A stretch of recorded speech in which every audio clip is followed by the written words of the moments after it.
Hare Krishna, everyone. Uh, Welcome to our weekly discussion on Bhagavad Gita topics. Different topics from Bhagavad Gita we pick up and we discuss and we try to learn from these topics. Topic for today that we have picked up is infighting amongst modes. So last session we spoke a little bit about modes of material nature. We will revise that and we will go a little bit deeper into that.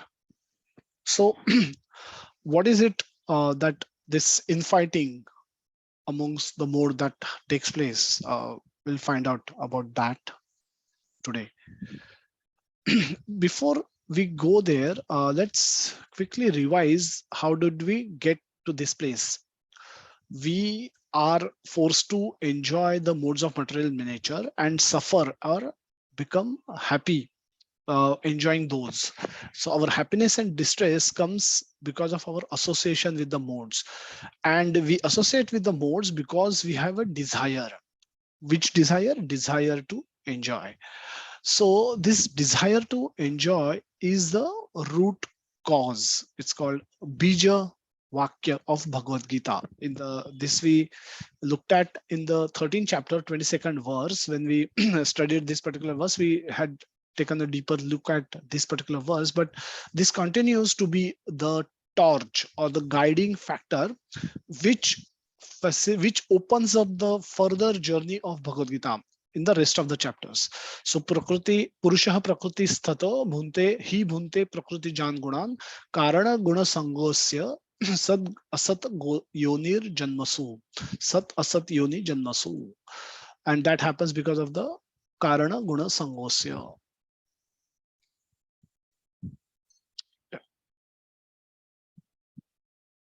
So bhunte, that's a desire, that's a root cause. So bhunte means desire to enjoy or desire to, or the in general, the enjoying mentality which we have. Uh, Enjoying mentality or desire to enjoy is the root cause. This is the root cause. So enjoy for the self. Enjoyment, this enjoyment is for the self. And when we have a desire to fulfill our, to give satisfaction to our own self, then we are acting at a material consciousness level, at the level of material consciousness. And this is where we start our problem of this is where, so this is different than spiritual consciousness. So this is material consciousness is you want to enjoy, and you want to basically enjoy using your body, using your senses, the facilities are made available by God. And spiritual consciousness, you want Krishna to enjoy, and you are, all your endeavors are for Krishna's enjoyment. So this is the basic difference. When and this is what becomes the this is what becomes the root cause or the basic problem that we all encounter, and then we progress on that wrong path. So the enjoying, we must accept different bodies. When we get a desire to enjoy independently of God, we are given facility by God to enjoy, to try and enjoy in the way that we wanted. Now, why this is started? Because simple, many times this question come up, that why it all started at all. Why are we given free will? You know, why God is not just giving commandment to us, a command to us that you must love me only, and you have no other purpose. You cannot choose, you don't have a choice basically to get a desire to enjoy your own self, and you must love me and do everything for me only. And can, why this kind of a law cannot be made by law, by made by God, and then all jivas basically lose their free will to choose Krishna or to choose something else other than Krishna. So when this free will doesn't exist, then the love that is there, or whatever that will be remaining, is not love out of free will, love out of choice. This becomes a matter of no choice, and then that kind of a That kind of relationship is not at all fulfilling. It's forced relationship, and that relationship Krishna certainly does not want.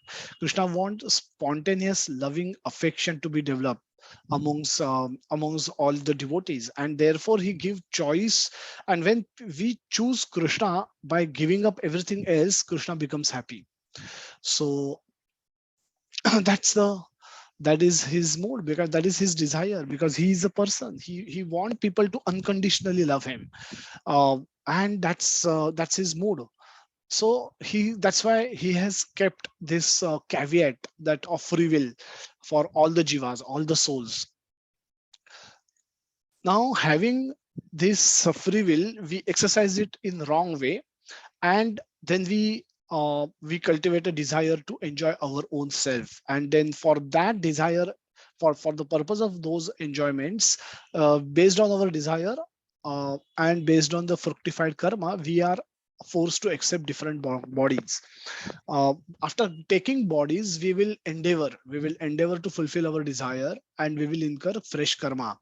When we incur fresh karma, we will accumulate fresh fruits, and this way, to enjoy and suffer those fruits, we must accept new bodies in the future, based on our desire and based on our prarabdha.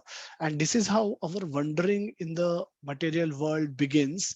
And this will go on perpetually without end, unless and until we rectify our desire. We rectify our desire to enjoy our own self, rather than we focus on giving enjoyment to Krishna.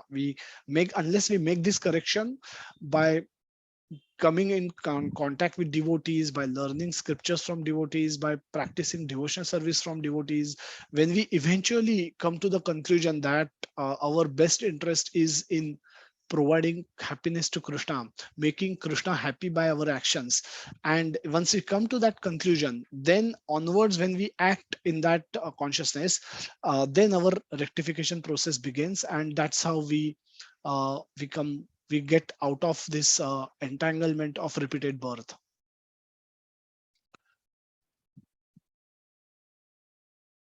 So, so this is called Bija Vakya, as we mentioned, and Krishna suggests a simple method for this. He spoke about various ways in which we can overcome this problem, but the simplest method that he says is hearing from authorities, from scriptures, and practicing upasana, bhakti, practicing devotional service. Not only hear, but also practice.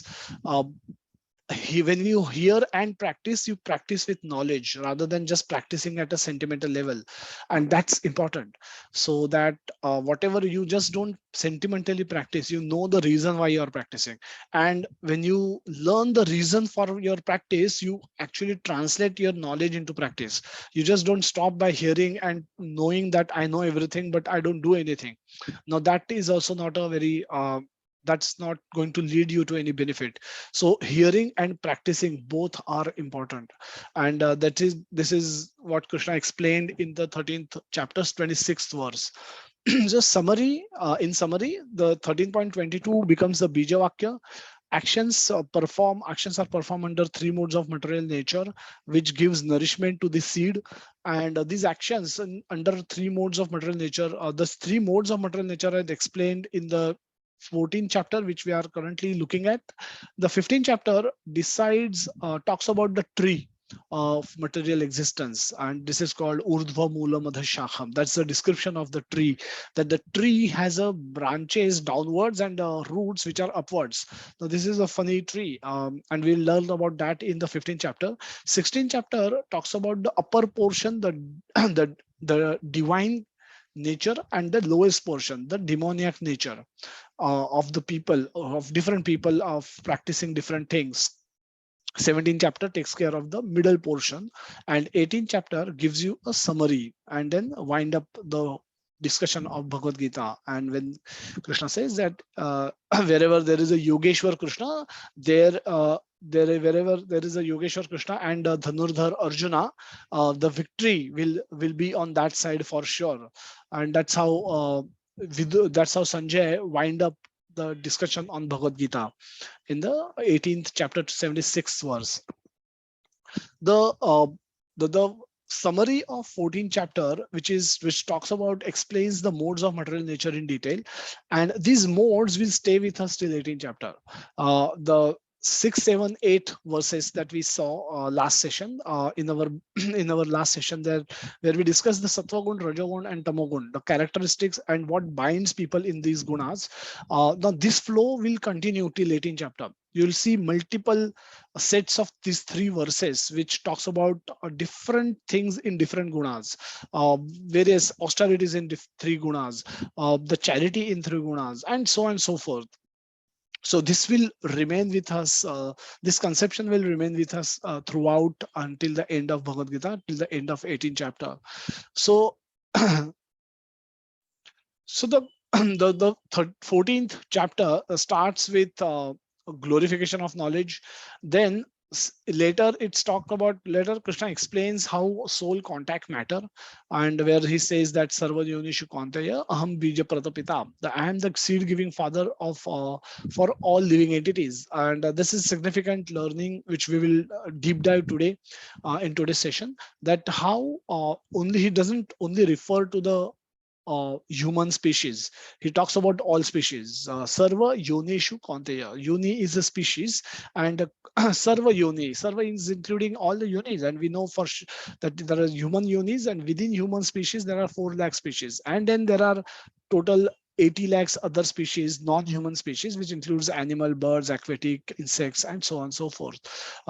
So these all these species, Krishna says, I am the seed-giving father, and I'm available in I enter all these bodies as a super soul. I'm present in all these bodies as super soul. So this is this is how the soul contact matter, and super soul also enters into the body, each and every body, so that he can witness the activities which are happening in that particular body. So super soul is the kshetrajna, or the knower of all the bodies, whereas soul is knower of only his body. So this is the difference distinction that we studied in the 13th chapter. Later, Krishna goes on to explain how mode bind the soul. That section comes in the 5th to 9th verse, and then identifying modes dominating by or dominating us by their influence. Now that will be discussed today in the 10th to 13th chapter. The effects of conditioning by modes. Now there are long-term effects. We will study some of those today, and there are medium-term effects, and then there are immediate effects. Now we'll look at those later. And transcending the mode, that's the objective, that we don't have to get caught up in mode, we want to transcend these modes. Now some of the verses that we have seen, this is a basic verse where Krishna speak about all the three modes in one verse: sattvam, rajas, tamas iti, tamam iti, guna prakriti sambhava, nibandhanti mahabaho dehe dehenam avyayam. Nibandhanti, it binds. Nibandhanti, bandhan is a is a bondage. So Krishna says that these three modes, they are, because of them there is a bondage. The material nature consists of three modes: goodness, passion, and ignorance. When eternal living entity come in contact with nature, Arjuna, he becomes conditioned by these three modes. He gets bound by these three modes. We discussed this example. So there is a residence, there is office. In between there is a road which leads from residence to office, and in between there is a bar. We discussed this example last session in detail. I will not spend much time on it, but just to reiterate that the modes exist in all of us. Now here the A who has never tasted alcohol travel on the same road and never get the urge to stop by this shop and enter the shop for to drinking some alcohol. However, B who has enjoyed drinking earlier, where he also stays in the same building and work in the same office, but when he travel, every time he pass by that shop, morning or evening, whatever it is, and he gets an urge to enter that shop and spend some time there drinking alcohol. Now this is urge. Now this is urge we speak about alcohol, but it's not that we get urges only for these kind of things. Like smoking, I can remove alcohol and then put a pan bidi shop where people stand and smoke. and one is a smoker, one is a never non-smoker, and then the smoker naturally will get the urges for pausing and stopping by and smoking a cigar or cigarette or something like that, but others will not get. Now it doesn't mean that urges, you get urges only for these kind of things or intoxicant things only. There you can get urges even for having pani puri, even for buying a new dress in spite of you knowing that you have all the dresses, in spite of buying a sari or buying a watch, precious watch, or buying a buying some jewelry which you don't need. So this is not to limit the pushes, that urges that we come from within, that we get from within, are only limited to these intoxicant things. They can be applicable to as simple things as having a pani puri, even though in the rainy season, when when you technically know that you're not supposed to eat in the outside, and then you get a push, you get a urge, and you try to fight back, and then you give up sometimes, and then see that nobody is watching you, and then go and quietly have pani puri and then come home. And so these kind of urges are, everyone is troubled by these kind of urges. They are not just limited to alcohol and cigarettes and drugs that people take. We can have urges to speak nasty words to people, and at times we may restrain ourselves in the office environment, but at times we may not, and then we must just say something which we will ourselves regret later. Now that, so the urges exist, the modes exist, the push that comes from within, that exists for everyone. If it is, everyone is troubled by this, not that it's only applicable to the intoxicant, those who are taking intoxicants. So Krishna speak about these three verses. In three verses, he explain these three gunas in brief, give an overview of these three gunas, that goodness is eliminating, prakasha is the word, and then free one from all sinful reactions. Those situated in this mode become conditioned by the sense of happiness and knowledge. Mode of passion is unlimited desires and longings. Both it has a raga, that is attachment, and it has a trishna, that is unlimited desire to have more. That desire to have more, when it is directed towards opposite sex, it becomes lust. When it is directed towards things of material world, it becomes greed. So either way, this more and more and more tendency does not keep these people calm, does not give these people any sense of happiness. So they are bound by action, the fruitive action. They want to always act, always do something to get something, and that getting something never stops. The last madness is symbolizes the people in the tamoguna, the madness, laziness. Indolence is laziness and sleep. Now they act in sinful ways to get these things if they are not readily available. So their life is very full of darkness. It's like darkness leading to darkness. So sleep is a very prominent characteristic of this particular guna, and some sleep is required for everyone, which means every living entity is subjected to some element of tamoguna, because they sleep is a biological, basic biological requirement for body. So everybody will sleep. So basic tamoguna will be there in everyone. However, those who are in the influence of tamoguna will sleep more than necessary, and that sleep will make them dull. That sleep will make them ineffective in work, make them lazy. It will make them mad eventually. And so this is very dangerous mode, and we'll see today why it's dangerous. The other aspects, we saw how modes affect us. We saw the example of a person traveling in a bus, seeing a beautiful lush green landscape in front of him, and if he's in sattva guna, he will think that he should go out that bus ride is bumpy. So if he can, only if he can go out and read in that peaceful setup environment, it will be so nice.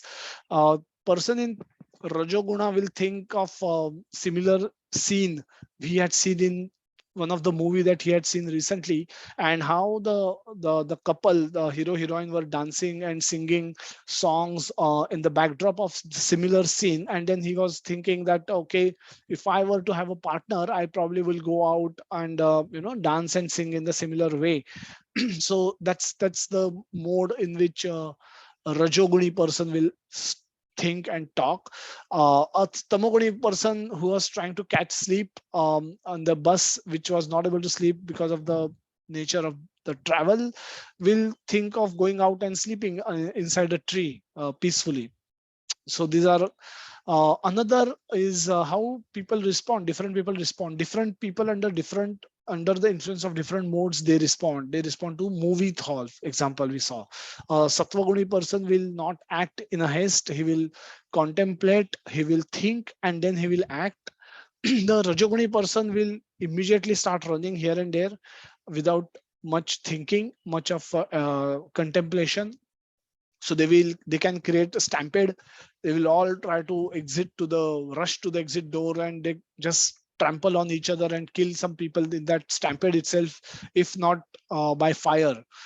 Their tamoguni person will get frozen initially, will not figure out what's happening, and what's he will be wonderstruck for some time, and then his thinking will also be frozen, and then he will probably go behind where he sees majority going without much contemplation thought process. How you can influence change, how we can influence the change, can we influence change of modes, and we can modify it a little bit. Yes, we can. And we saw the example of a person who wants to study after a meal. If he goes to a room full of this, which looks like this, he will have no desire to study. He will eventually fall asleep. So by changing our surrounding nature, we can influence some change in the moods. If we go to this, the tamoguna will strike sooner than later. And instead of studying, this person will go to sleep. But if he can go to a room where he can sit, where everyone is studying, by associating with that mood, people in that room, he can stay awake, and he can study. So by associating appropriately, we can influence some change in the modes of nature that we possess, or the association can impact our modes in which we going to operate. So this is what broadly we covered in our previous session. We'll look at this verse, the another important verse, which explains why what happens inside us. There was a question last time that are these modes static or dynamic, and this verse answers that question, that sometimes the mode of goodness becomes prominent. Sometimes the mode of goodness becomes prominent, defeating the mode of passion and ignorance, O son of Bharata. Sometimes the mode of passion defeat goodness and ignorance, and at other times, ignorance defeat goodness and passion. In that way, there is always competition for supremacy. So this explains the dynamic nature of modes inside us. So we've seen that modes exist. Mode exists for everyone, and it's just like mind exists for everyone, just like intelligence exists for everyone, just like soul exists for everyone, just like super soul exists for everyone. Modes of material nature also exist for everyone. Now again, like all of these modes cannot be empirically checked. We cannot have a modometer, which just like a thermometer that you can use to find out which modes you are in. If it turns red, it's tamoguna. If it turns yellow, it's a rajoguna. If it turns white or blue, it is the sattva guna. There is no test like that exists. uh, Through behavior you can guess, and overall behavioral pattern you can understand which mode you are in. But in general, these are subtle forces, subtle urges, subtle push that comes from within us. Now someone from within us is pushing us to do this now. So this is the nature of the mode. And now the push comes in not one direction but three directions. So it's like uh, you're traveling on a road, and every now and then you get three-dimensional three bisections, that three choices you have to make. At every step you have to make three choices. You have to choose between sattva rajatama, and based on what choice you exercise, again you take few steps ahead, again you are forced to make that choice. Now this way, uh, this is how we are continuously keeping ourselves busy in making choices. And either we can, so while having conversation we are making these choices, while eating food we are making these choices, while choosing what to eat we are making these choices. A rajoguni person can pick up something different from a big buffet. A sattva person can pick up sattvic food. A rajoguni person can pick up very spicy pungent food, and a tamoguni person can pick up some meat and sticks, meat sticks and alcoholic drinks. So all three, depending on their modes and there is a influence, predominant influence over that person. uh, People will choose different food, and it's every applicable to everything. The people will wear different clothes according to their modes. People will derive happiness. People will laugh to different jokes. One will be surprised to know that a joke at which a tamoguni person may laugh, a sattvaguni person may not laugh, may even ignore it, may not even choose to show that he heard it. He can make a face as if he has got nothing to do with this kind of joke. And a rajoguni person can be in between everywhere. So the way we dress, way we eat, the choice of food we take, the everything is impacted by mode we are in. And again, these modes are not really static. We may, at the beginning of the day we may feel very sattvic. By the time we reach office, we start interacting with people, our superiors, our subordinates, and our colleagues. We may get into a mode of passion, and by the time we come back home, we are completely in the ignorance, and we shout and fight at every small cause, which in the morning, had the same thing happen, we might have had ignored it, and would not have really uh, got ourselves into a bad mood. So this is the reality. And the modes also exist. Each mode wants to be supreme. And each mode try to fight with other modes, and that constant battle is going on within us. Now this is the modes. the So let's see what Srila Prabhupada says in the purport. This competition amongst three modes for supremacy is always going on. But if one wants, he can develop by practice the mode of goodness and thus defeat the modes of ignorance and passion. One can similarly develop mode of passion and defeat goodness and ignorance, or one can develop mode of ignorance to defeat goodness and passion.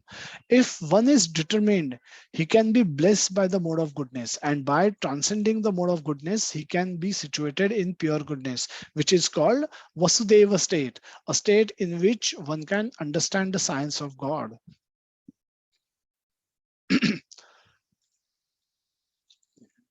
Okay, so very clearly, Prabhupada is writing that by making choices, correct choices, one can one can actually overcome the mode.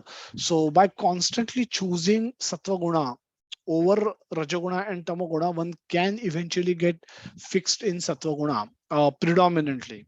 So so so it's a matter of choice for an individual, but individual is also under the influence of desire, have limited choices. So if you desire to watch something bad or eat non-veg, then the mode of ignorance will take over, and he will simply defeat the other two modes very easily. So what we desire has a big role to play in how modes operate. And as long as we desire, our desires are corrected, our modes that gets, because if you desire to go to temple, visit temple and attend class, now if you have this desire, then the sattva guna mode, the sattva guna will immediately comes into play, and then he will be guiding our behavior, that what is the best way to reach temple, which is the fastest way to reach temple, and then you will act under the influence of sattva guna, and then try and reach temple on time and attend the class in time. Once you enter the class, also this guna play continues. It's like every 2-3 steps you take, you are forced to make a choice between sattva guna, rajoguna, and tamoguna, and we will see how does that operate on us. Continuing with the same example. So infighting is always going on. There is always a conflict among the modes for supremacy, due to which one may at times experience confusion and indecisiveness. So for example, the decisions that we are forced to take, or we must take every now and then, can be, some person can become paralyzed for making decisions because of the constant infighting that's happening inside them, inside their mind, amongst these three gunas, and this person may not be able to really take any decision either this way or that way or some other way. uh, example can be it's not, sport is not a proper example, because there you are forced to take a decision. Suppose the last over has to be bowled, a captain is then forced to take a decision because everything is time bound. He's no ability to postpone the decision, but if he's a weak captain, he will really not know which bowler to bowl, give that last over to bowl to. But a decision like career or decision for spouse, now these kind of decisions can be postponed.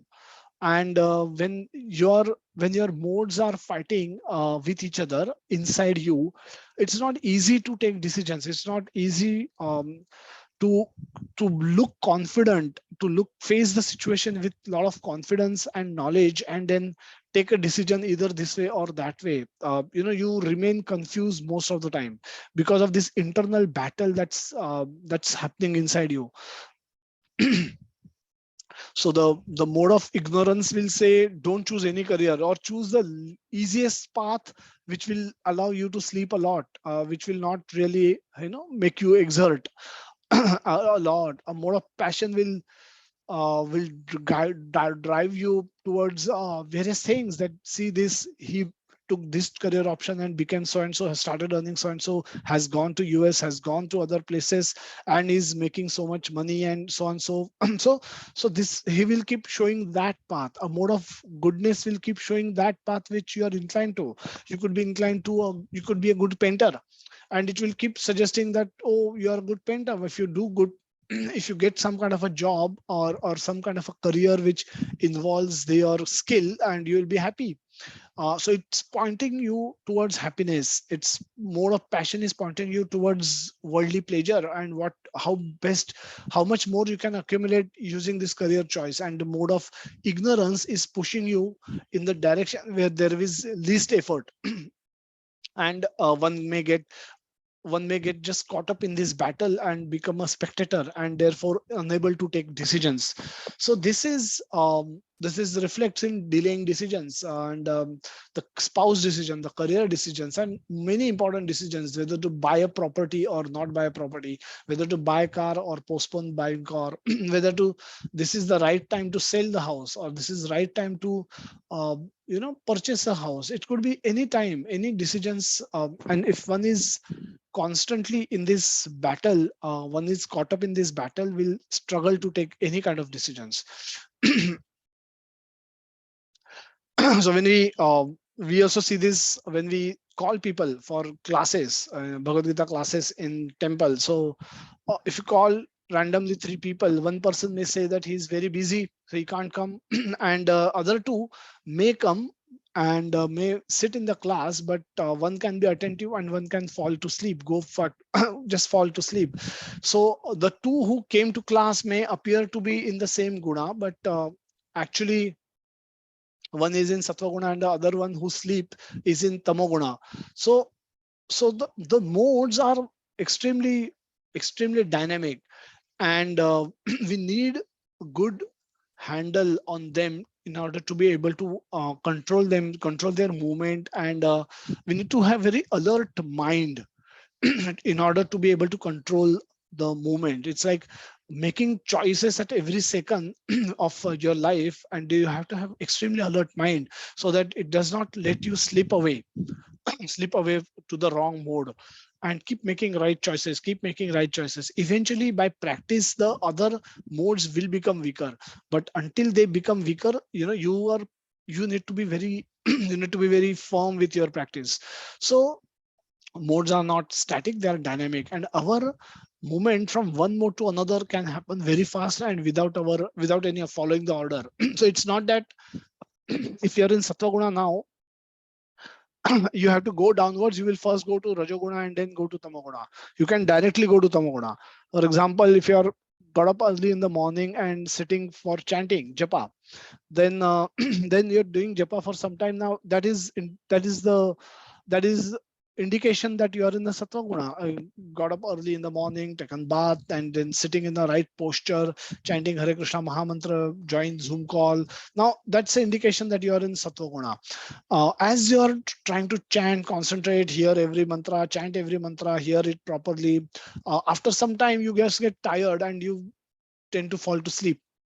Now, if from sattva guna, when you sleep, you directly hit tamoguna, bypassing the rajoguna in between. So this is possible that they need not follow order. They can just zoop zoop. They can just move fast, very and in any direction. And So when you fall asleep, suddenly you wake up thinking that what are you doing? You're supposed to chant, and again you start chanting. Now again you from tamoguna you move back to sattva guna when you start chanting, and then you decide that okay, probably you're not slept well early last night, so it's likely that you will suffer, you will face this problem of falling asleep during chanting, while chanting. So you will try to fight tamoguna by walking. By walking you are getting into action.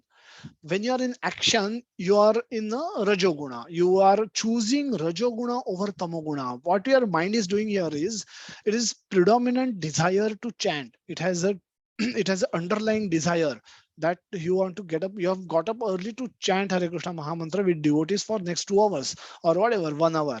Now, having this desire, tamoguna, the sattva guna has been activated, and there it is guiding you to go quickly, take bath quickly, to apply tilak, and then sit down in nice posture and start chanting, and all that. And here chanting, while chanting also keep your focus on hearing one mantra at a time, and then hear whoever devotees speak from time to time, pay attention to what they are speaking, and all that is sattva guna activity. But when we but when there is a possibility of we slipping from this sattva guna to tamoguna, when we fall asleep because we are alone, it's nice cozy environment, it's raining outside, so it's not very hot. I've switched on my fan, my AC is on in the room, everybody else in the room is sleeping. That everybody else in the home, they are all sleeping. Now that's another trigger. If everyone else is sleeping, I am awake trying to chant Hare Krishna Mahamantra, chant loudly, hear myself. Now that's an endeavor. So suddenly tamoguna may come in, jump in, and say that let's fall to sleep, let's you also go to sleep. So to fight this tamoguna, one may choose to be in rajoguna. What happens when you walk and chant? Your chanting probably becomes less attentive. When we are walking, you have to walk carefully, you're taking steps, you might be walking inside our home. In home things are arranged, and then it's not a proper pathway like a walking track where you can walk peacefully without any difficulty. So when we are trying to take a walk, we have to be careful of various objects which are kept. You have to keep some object aside so that there is space created for walking. And and so there are distractions. to our chanting while walking. But those distractions are still better than falling into tamoguna and falling asleep and stopping to chant, stopping our chanting completely. So what we are doing is we are choosing rajoguna over tamoguna. Now this way also we can manage these gunas. What are we doing is we want to be in sattva guna, but by we want to be in sattva guna and we are trying to be in sattva guna, but in order, if at all there is a possibility for us to go to tamoguna, we are choosing to be in rajoguna. So what we are doing is we are choosing a higher mode to protect ourselves from lower mode. And this is also a function of mind, a function of alert mind, not just mind, alert mind. Mind has to be alert in order to make these choices. And one has to be knowledgeable also about the modes. One has to have knowledge of modes, what's happening, and then make right choices. We'll summarize this in this particular chart. Where we are in the first column are the parameters. The second column is the Shuddha Sattva. Now this we have not, this Krishna does not speak, but every now and then he gives suggestion that you come to this mode that transcend these three modes. Sattva, Raja, Tamo. Sattva is good, but it's not good enough. It will not give you liberation. It is binding. And what are the binding? We'll see that. But all the three gunas bind you. Objective of life is to liberate, not to get more bondage. If you are bound, you will remain in material world. You cannot attain Krishna. If you cannot attain Krishna, you cannot stop the cycle of birth. So therefore, Krishna wants everybody to move from tamo to sattva guna and eventually get settled down in the Shuddha Sattva, where you are not, where you are, we'll see the characteristics of all these gunas. Okay, the motivation. Each of these gunas, Shuddha Sattva, what is the motivation? The motivation we have is to make Krishna happy or give Krishna's pleasure to Krishna's senses. So make Krishna happy is a simple statement, and make something act in such a way that Krishna will become happy. Make Krishna happy. Come closer to Krishna. Don't go away from Krishna. Give pleasure to Krishna's senses. Do things for Krishna. Now that is a Shuddha Sattva. There is a motivation for actions in Shuddha Sattva. Sattva, in the Sattva Guna, the motivation is to give pleasure to one's own body, senses, and work for personal happiness. In Rajaguna, and this remains common in all the Rajaguna and Tamaguna as well. The motivation is same, but the actions can become different in Rajaguna and Tamaguna. Sattva Guni person will not want to harm others while getting a sense of happiness for himself. But a Tamaguni person may want to be happy at the cost of harming others. So he will not mind killing a chicken and goat so that his tongue can get some pleasure. So so that's a difference. So all three wants happiness, personal happiness, but Sattva-guni person wants happiness by remaining by following all the law and not doing by performing sacrifices. He wants to be happy by performing sacrifice. Rajaguni person wants to be happy by following all the rules. He doesn't want to, not necessarily he will want to harm anyone, but he does not really is caring for much of the sacrifices also. So, but a tamogonic person can want sacrifice at any cost, at the cost of harming others. He will want to be happy. Characteristics, these are explained in the verses. Person in Shuddha Sattva has performed all kind of actions for the pleasure of Krishna, and hence he experiences unlimited happiness, satisfaction, and freedom. Sattva-guni person gets knowledge, gets illuminating, is feeling superior than others. Sattva-guni person feels better off than Rajaguni and Tamaguni person. They have skills, better knowledge, better talents, and sense of happiness, being free from sinful actions. Rajaguni person has characteristics of unlimited desire for more, greed, lust, which cannot ever be satisfied. Ashamo. Shamo is being satisfied, and ashamo is which cannot be satisfied. The desires that a person has in a trishna, or the word Krishna specific use the word trishna, that trishna means a desire which cannot be satisfied. And later in the later verse, he use characteristics of or the word ashamo describing a Rajoguni person. So there is a raga, there is an attachment to what one possesses, and there is a trishna to get more. To get more, when that is directed towards opposite sex, it becomes lust, and when it is directed towards this tendency to get more is directed towards things of this material world, it becomes greed. So this person is never satisfied. Attachment to what one possesses. Tamoguni person born out of ignorance leads one to more ignorance. So if a person is alcoholic, think that he can drink alcohol and become free from all his problems that he's facing. Now, this is a thought in ignorance.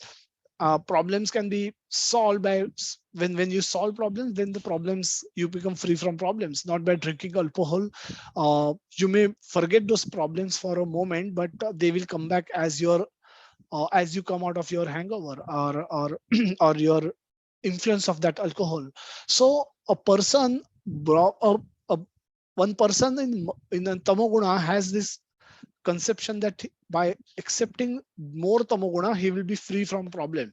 He may watch TV, he may watch sports, he may watch web series to forget his real life problems and get lost into this uh, illusory digital world or sports life, so that he need not worry about his real problems.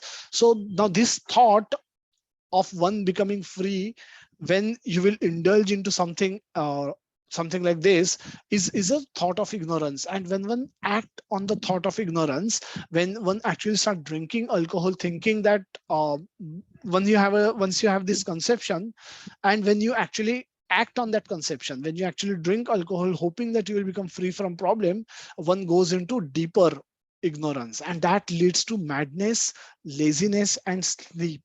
Now, madness, laziness, sleep, these are the characteristics of a person where tamoguna is predominant. Binding forces, what keeps this person bound? So Shuddha Sattva person in Shuddha Sattva has no bondage. Why? Because he has not acted for his satisfaction or his own pleasure.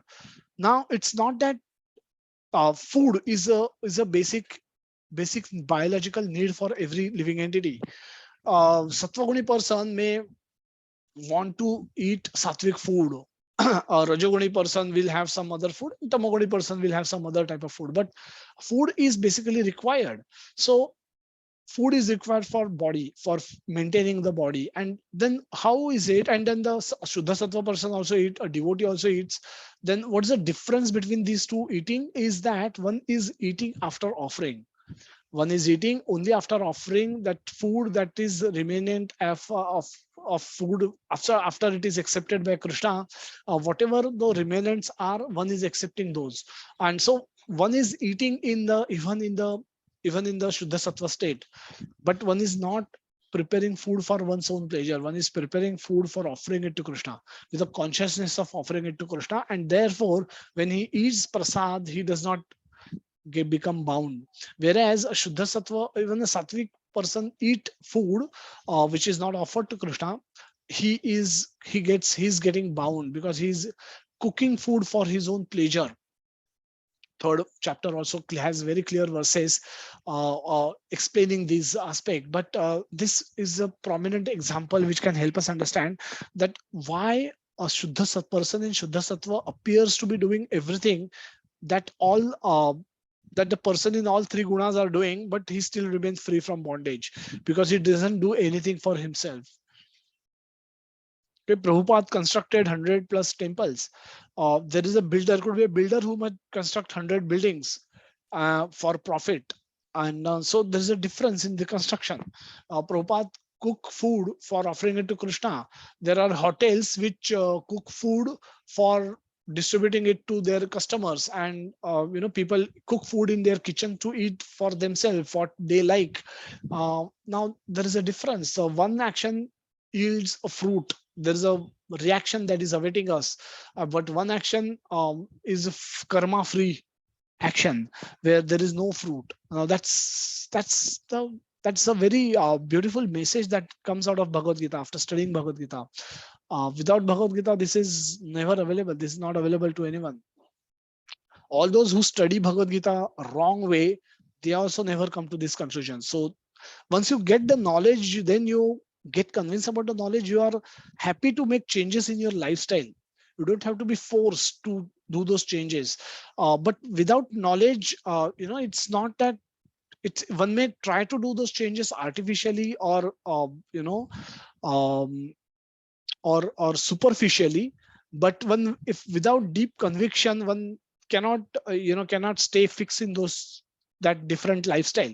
So one will eventually go back to the old ways of living, and that's the difference in somebody who has understood Bhagavad Gita and practicing Krishna consciousness, and somebody who is just practicing Krishna consciousness out of because of good sentiments, because of emotion on an emotional level. At an emotional level, when one is practicing, that practice cannot really continue for long. It's still better than not practicing, but one without deep convictions, which comes by studying Bhagavad Gita entirely, and really understanding it from devotees, with the help of devotees, what means what and how it reflects on us, how it is related to us. So the binding force, there's no bondage to person who's operating in Shuddha Sattva. A person in happiness, Sattva Guna, is bound by knowledge and happiness. Why? Because knowledge and happiness makes him feel superior to others. Others, who others? Other people in Rajoguna and Tamoguna, and he is indeed superior in many ways than these people.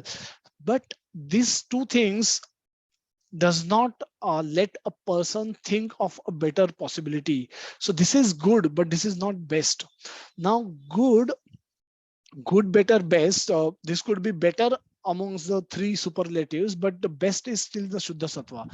So if you consider better to be best, then you will not endeavor for getting the best. You will not even inquire about the best. So at times it is said that good and better are the biggest enemies of best, because one gets satisfied with good or once gets satisfied with better, they will not endeavor to achieve or inquire about what is the best. So in this case, the best is the Shuddha Sattva. So but when one gets satisfied with Sattva, one will lose its desire to even inquire about what is the Shuddha Sattva. And that is applicable to everybody. The person who is in Tamoguna also derives some kind of a happiness. And because of his repeated actions in Tamoguna, he feels this is the best. So his good becomes, he consider whatever his little happiness to be the best happiness. And then he unless there is an intervention from outside, if you leave that person on his own, he will go to the further deepness, he further deeper ignorance, because he has no desire to come to Rajoguna unless there is an intervention from outside. So same is the case with a Rajoguni person. A Rajoguni person is busy with creative actions, always going here, coming there, doing this, doing that, texting, doing multitasking, chanting. And typical example of a Rajoguni person will be chanting and doing what checking all WhatsApp messages and replying on all the WhatsApp messages with great speed, or doing multitasking at various levels, not able to sit at one time, may even consider sitting and chanting to be a waste of time. If you ask a Rajoguni person to chant, he will say it's a waste of time. Why waste 2 hours? If I'm stockbroker, I can make so much money in those 2 hours on stock. If I'm a trader, I will make some trades, and then I will strike some deals and make some profit during those 2 hours. Why waste time in chanting? He will have no taste for this spiritual life. He will have no taste for getting spiritual knowledge, because of his nature, where he's either whether he's wanting more and more of more things, things of this material world. He will have no desire to test the sattva guna or even move to the sattva guna. What to speak of sattva guna, a Shuddha Sattva. So a Rajoguni person or Tamoguni person will have no taste for sattva guna and no taste for, no knowledge of Shuddha Sattva.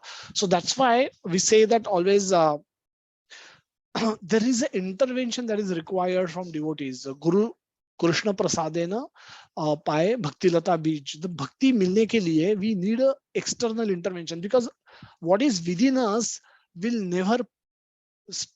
never create a stimuli for us to become a devotee. We could have some pious actions accumulated sukruti in our past life, because of which we may get devotee association. But unless that third party intervention happens, external intervention happens, we may never get pushed towards inquiring about the higher mode, whichever mode we could be in at that point of time. So that push comes from outside, that push comes from devotees, and that's why the role of devotees in our life is that of paramount important. What is the definition of success in these three mode? Shuddha Sattva, person in Shuddha Sattva gets defined, or the success for him is attachment to Krishna, more dependence of Krishna, doing sacrifice for Krishna. Now, getting up early in the morning and chanting Hare Krishna Mahamantra is a sacrifice. Sacrifice for what? Sacrifice for sleep that we could have earned. We could have had otherwise, and legally, morally, ethically, everything. We could have slept till 7 a.m., but we choose to get up at 5:30 and then chant Hare Krishna Mahamantra for 1.5 hours, 2 hours. And so that is a sacrifice that we do for Krishna, because we have knowledge about Krishna. We understand Krishna's love for us, and then we want to reciprocate with Krishna by doing something for Krishna, not only just accepting things from Krishna, by giving things to Krishna. Whatever little we have, these are the only things that we have. That we have ourselves, we have our consciousness, we have our mind, we have our ego, and we can give these things to Krishna. So our ego may tell us to sleep till 8 a.m., but our consciousness should tell that, oh, no, I want to do something for Krishna. Let me get up at 5 a.m. and then chant Hare Krishna Mahamantra for next 2 hours. So this is where we do something for Krishna, and then we come closer to Krishna. By doing one thing for Krishna, we come closer to Krishna. By these small actions, we attract Krishna's attention. A Sattva-guni person will have good character, knowledge, realization, sense control, mind control, freedom from sinful actions, etc. So again, if a person has a predominant Sattva guna, he may not appreciate a person's endeavor for getting more. If he is asked to evaluate a person who is in Rajogun, predominantly Rajogun, he will not be in a position to appreciate what he has achieved, because he will see what he's lacking. Similarly, a Rajoguni person whose definition of success is improving the quality and quantity of facilities for eating, mating, sleeping, defending, will not be able to appreciate good qualities acquired by a sattvic person. So this conflict happens when we judge people. And a tamoguni person, what to speak of him? He's happy if he gets a lot to eat and sleep without much trouble, without much of disturbance, then he's happy. He called that to be a successful life. So success definition also becomes different under different gunas.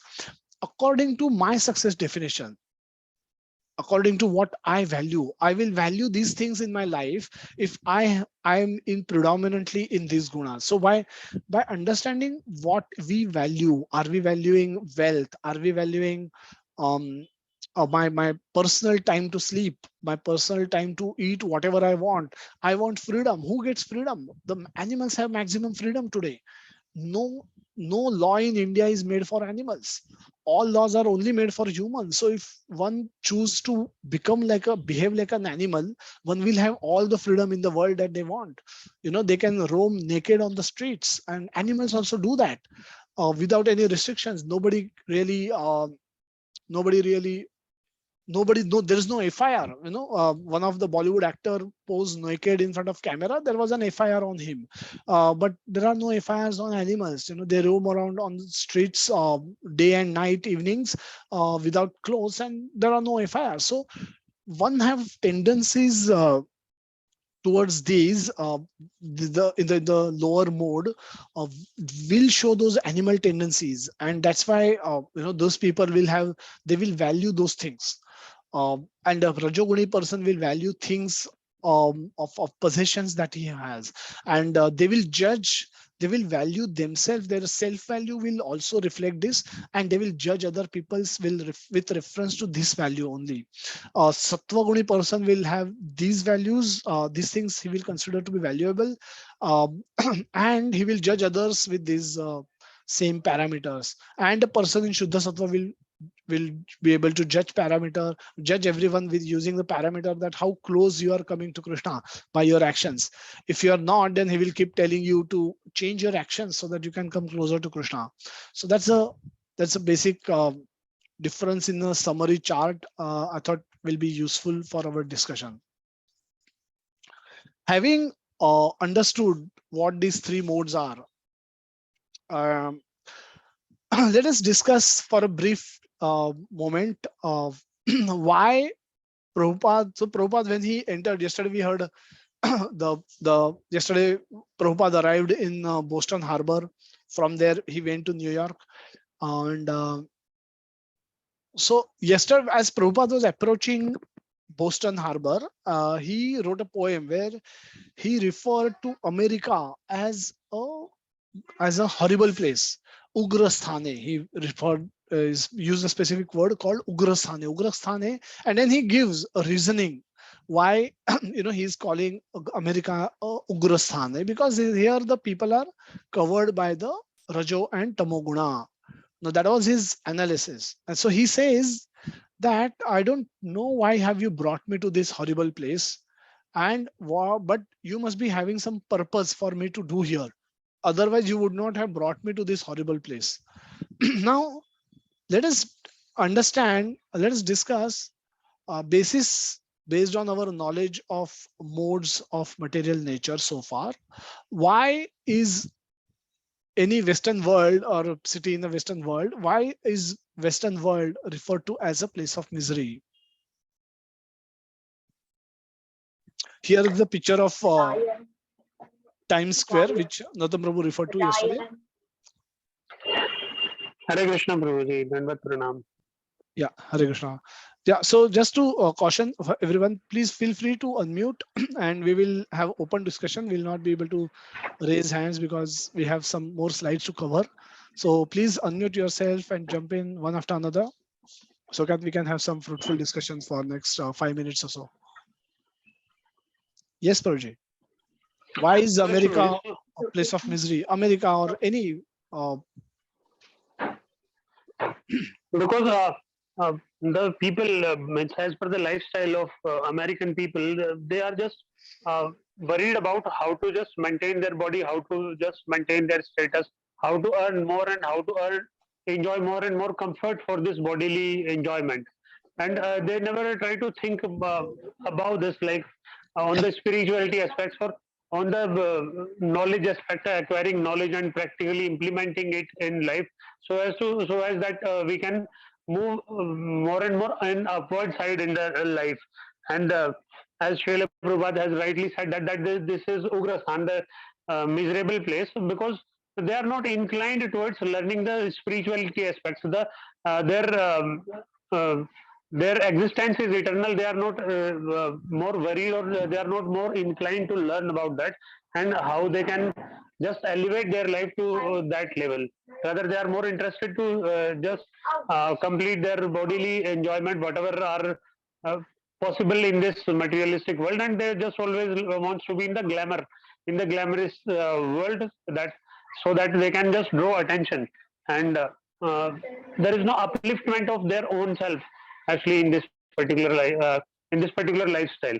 And that is why this is a place of misery, means what I could understood from this. So let's Hare talk Krishna. specific. Yeah, let's talk about specific aspect about say education.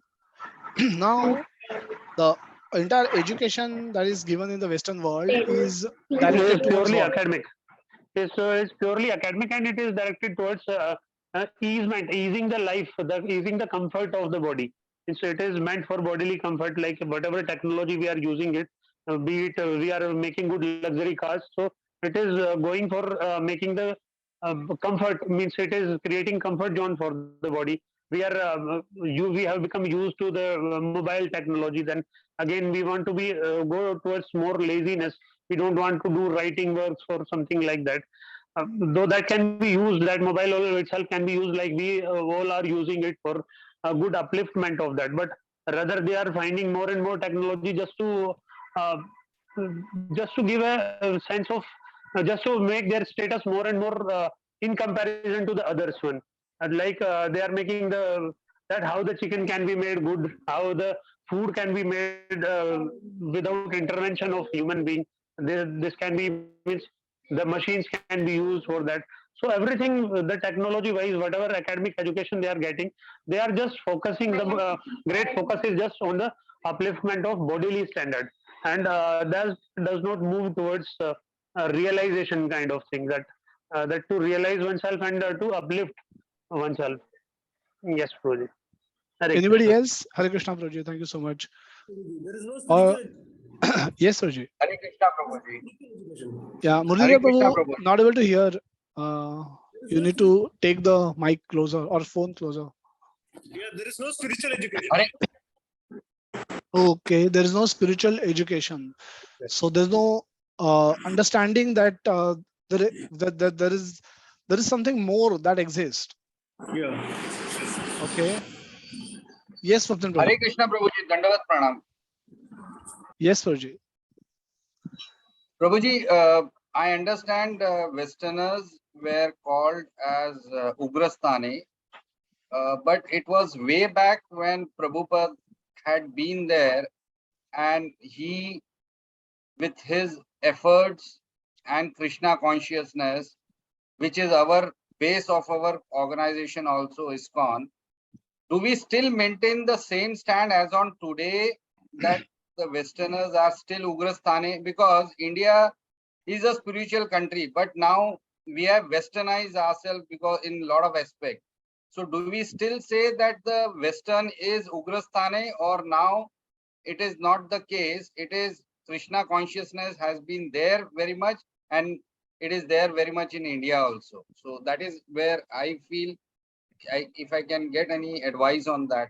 So I'll say this way. Let's assume that to be Ugrastan today, because Krishna consciousness is there, but it is very. It's not that the whole New York is chanting Hare Krishna Mahamantra. It is there in pockets, but I like your point that that is America has become Ugrastan, or even India has become Ugrastan, because by following America or Western world countries, now probably we are very fast. Our young generations are very fast giving up our own culture. So eventually, India may also become a Ugrastan. So can this become a reverse question that is that can also become true? But let's assume for a moment that America continues to be America, and it is predominantly. If you see also, there is very little hold of even Christian missionaries over there. What to speak of ISKCON? So it is growing, but the larger population of America is not under is not really a devotee. Not that whole of America has become devotee. So let's assume this with the. So let's evaluate it with the knowledge of modes of material nature, especially not specific anything outside this. That why Western countries are really not not a place of misery, or what causes misery, when which mode gives misery.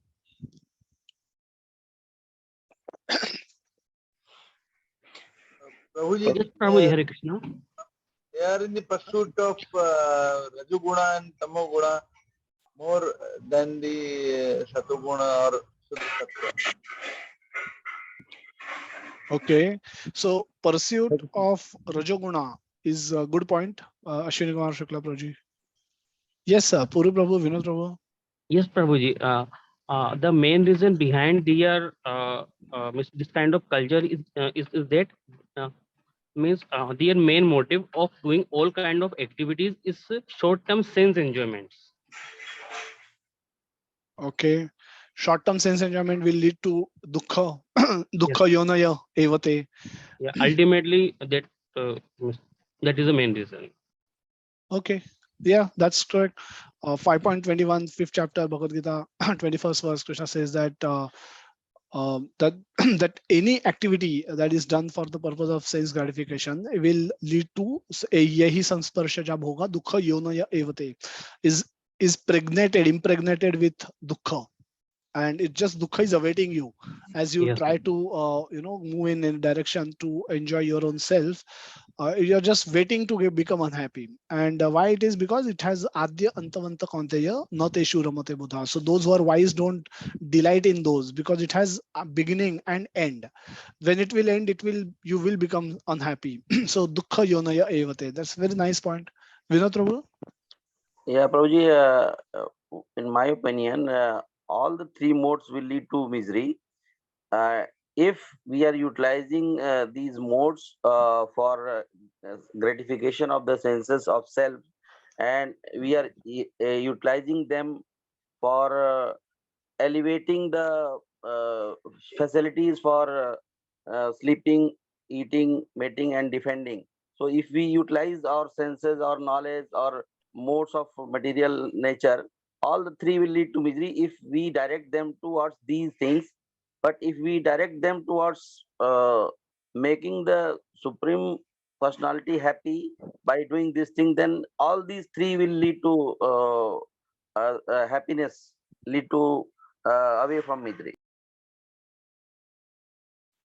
Okay, well, point made very well, that the as long as everything is directed, all efforts are directed towards improving standards of eating, mating, sleeping, defending, no matter how much you improve, you will you cannot become happy, because and even if you become happy temporarily, at death everything will be taken away, then again you will become sad and again you will come back.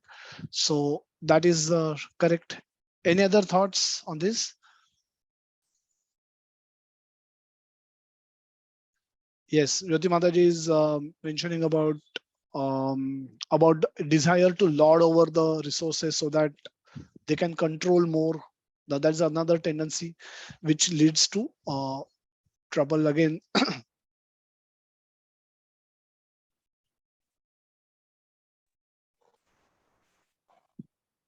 Yeah. Any other thoughts anybody has? Hare Krishna Prabhuji. Yes, Project. I had one doubt on this, as I understand that in our Puranas and all the philosophy, it is mentioned about the soul enrichment and all about soul being the utmost important thing. However, in our day-to-day life, are we not taking the benefits of whatever research that these Western people or even our people have done, like airplanes or even fridge or anything? So we are all enjoying all the benefits, and then is it that correct that we are criticizing that they are only engaged in bodily pleasures or whatever facilities that are developed? So some confusion was there, so I asked this question. Yes. No, you're absolutely right. That we are certainly enjoying the we there is definitely a difference in remaining in stone in the old age, where there was no cities, there were no television, and now we have this facility. Had this development would not have happened, this Zoom call meeting would not have happened, and all 45 people, 41 people from different part of country who are connected right now, we are connecting, talking to each other. All this would have been impossible. So so that is true. Now, the credit to be given where it is due. However, has this been has this only been used for preaching? Had the development in technology been only used for preaching and upliftment of humans, then it would have still been justified. But today technology is used for all wrong things also. Along, so we have to and that wrong is overweighing the right cause for which technology was developed. So for example, we have television sets. Better and better television sets get developed with smarter and smarter television sets get developed. What happens when we watch TV? We watch TV.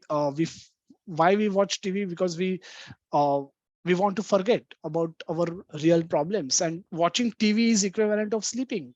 So more time we spend on TV is as good as sleeping, because you're free, you're away from your present day-to-day problems. So uh, so the technology has its advantages also, but as long as it is used for but if it is used without any knowledge of our purpose of life, then it will only end up improving the standards.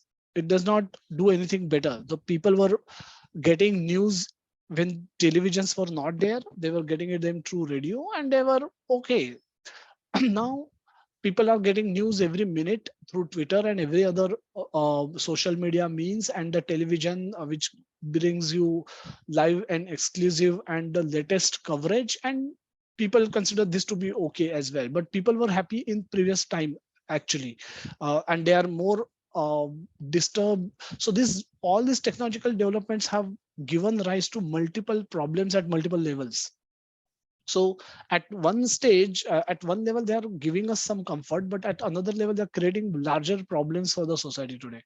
That's why the most technologically advanced nations are also most psychologically challenged nations. Their people are suffering more despite of technology, because technology does not make people good people, but the scripture can make people good people. They cannot change character of a people. Scriptural learning can change character of the people, and hence without really without really caring for the advancement, we or accepting advancement, we are using it for service of Krishna.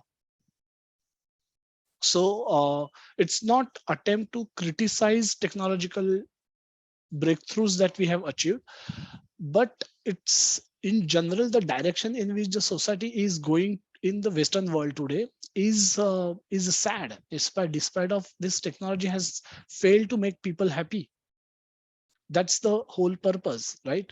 uh, we want to be happy at the end of the day, and technology has the iPhone. There's a famous meme that is there in the social media today, that iPhone 12, 13, 14 are exactly same, just costs have increased. So the person who has recently bought 13, he feels be disappointed to have whenever the 14 will get launched, and the person who is holding 14 iPhone will get disappointed when probably the 15 model will get launched, because then he will not have the latest iPhone in his hand. So technology is really technology making people happy? The answer is no, unfortunately, because they are missing Krishna in their life. They are missing spiritual education from their life. That is the reason for their unhappiness. So again, objective is not to criticize technology. Objective is to criticize the removal of spirituality from one's life.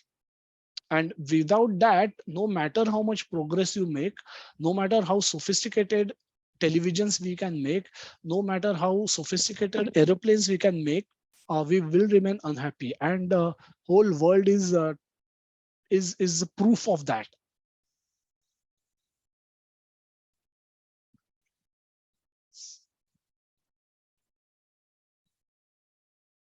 Yes, another point made. Most of the population, American population, except for those who are engaged with ISKCON, are not aware of Krishna or the teachings of Bhagavad Gita. That's true. Okay, so let's move on. Move on with the subsequent section of our discussion. So America, Prabhupada rightly called America as a miserable place, and because of the most of the population there was in Sattva Guna, and as we've heard, Sattva Guna, Rajoguna and Tamoguna. And what do people do in Rajoguna and Tamoguna? Rajoguna people have unlimited desires for more. So what America or the Western world is pursuing, when they direct this unlimited desire for more towards opposite sex, they have unrestricted, unlimited, the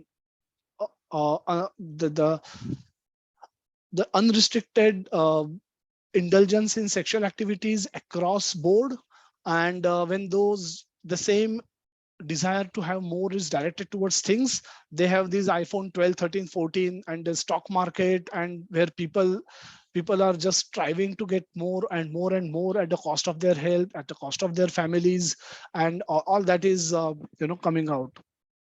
Tamoguna, because the America is symbol of freedom. So no American like any rules. So they follow no rules. Practically, the young generation reject the rules of of the government and of their families and their religion institutes, and that's how they want to lead their life. So it goes into do it's taking them deeper into ignorance, which is leading to madness, indolence, and laziness, sleep, and intoxications, which is increased intoxication, which is the result of all that. so so these are the so if you evaluate the Western world, in even to great extent the Indian cities, they're driving by these last two columns. They're all their activities are driven by these last two columns, and which is what making them unhappy end of the day, which is what making them they don't have the feeling of contentment no matter how much they get.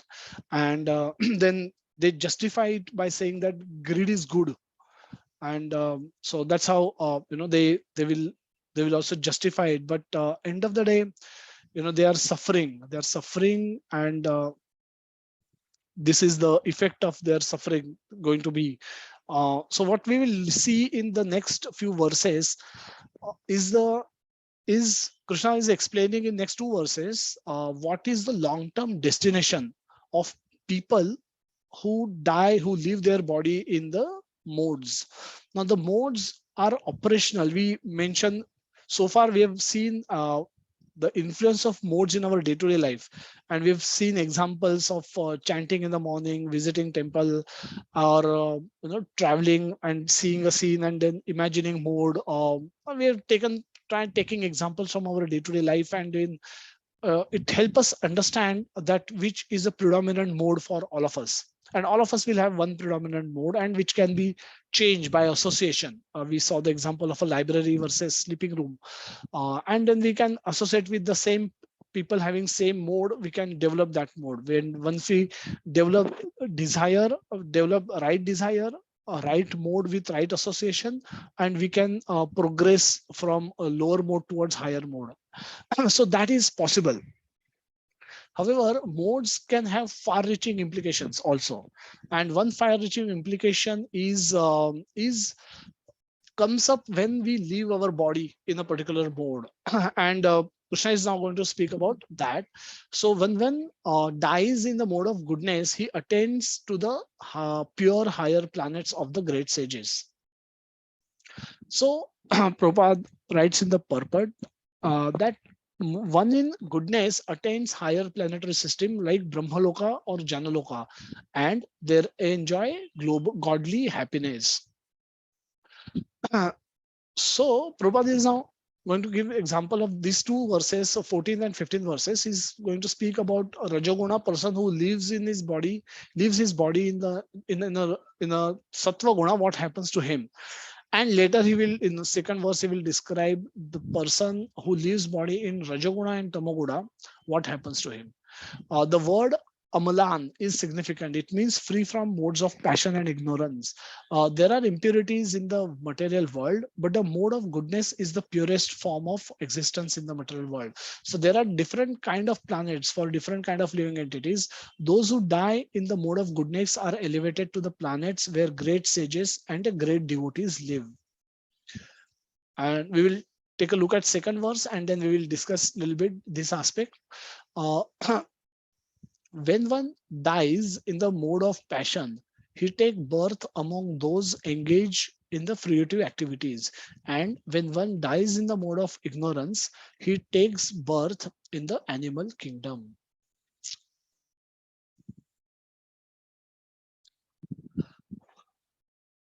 this is a little important. So let's pay attention, and then we will discuss based on this a little bit more. Some people have the impression that when the soul reaches the platform of human life, it never goes down again. This is incorrect. This is a significant statement. And so Prabhupada has really has debated a lot on this topic, because he started his preaching in the Western world, which is predominantly where predominant preaching was done by Catholic churches, and this is their teaching as well. Christianity has this kind of a teaching, that once you are a human, you cannot go down. Uh, so we'll talk about that aspect. According to this verse, if one develops the mode of ignorance, after his death, he is degraded. Degraded to an animal form of life. From there, one has to again elevate himself by an evolutionary process to come again to the human form of life. Therefore, those who are actually serious about human life should take to the mode of goodness, and in good association transcend the mode of goodness to become situated in Krishna consciousness. This is the aim of human life. Otherwise, there is no guarantee that the human being will again attain to the human status. So the title of the slide is Become Krishna Conscious, else ...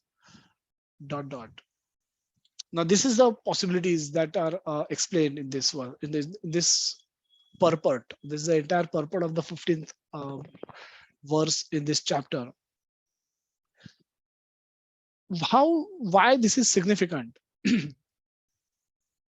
It is significant because of the different conceptions that people have.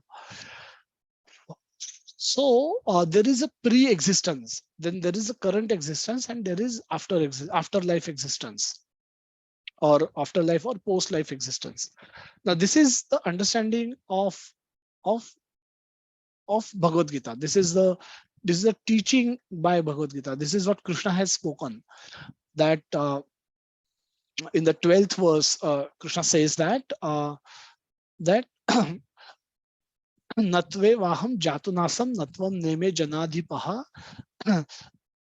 So basically, never was there a time when I did not existed, you didn't existed, or all these janadhipaha, all these kings didn't existed. And in future also, never there will be any time when all of us will cease to exist.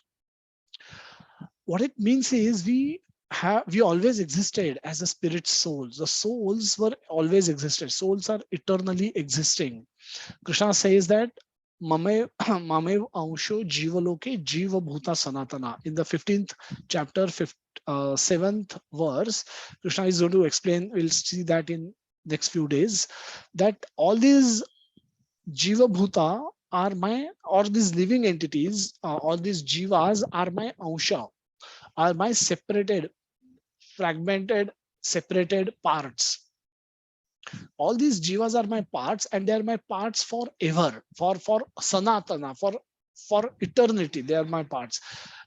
They were my parts, they are my parts, and they will continue to be my parts. Now this is the eternal definition as per Bhagavad Gita. There is a materialistic worldview. Materialistic worldview means they teach us that there is no concept of soul, and they give their set of arguments why they believe that there is no concept of soul. Also, if there is no soul, there cannot be pre-existence, and there cannot be afterlife existence.